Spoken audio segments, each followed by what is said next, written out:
Allah Teala Adam aleyhisselamды Адам атаны жаратып туруп эле бейишке киргизди. Уруксат берди. Ушунун бардыгын жей бер.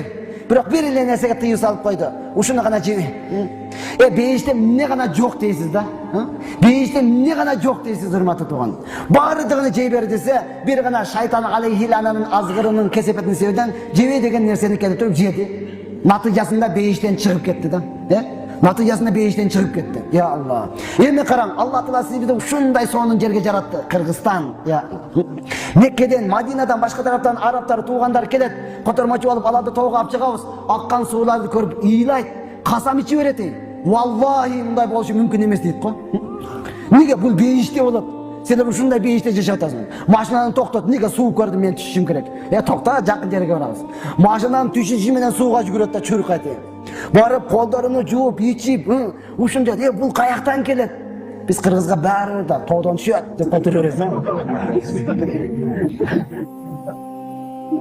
Колуну жууп, ичип, кайра дараталап, ыйлайт, шүгүр мен ушундай жерге жеткениме дейт. Бизге баары бутту салып алып отуруп, кеттип жогоракка чыгабыз.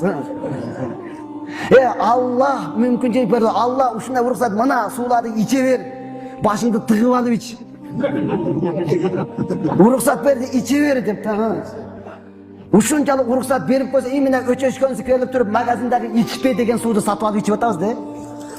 Ичпе деп койсо, ошону сатып алып ичип атабыз. Натыйжасында эмне болот? Бейишке кирбей калат, урматтуу тууган. Адам ата жебе деген нерсени жеп алып бейиштен чыгып кетти. Бул ичпе деген нерсени ичип алып туруп бейишке кирбей калат.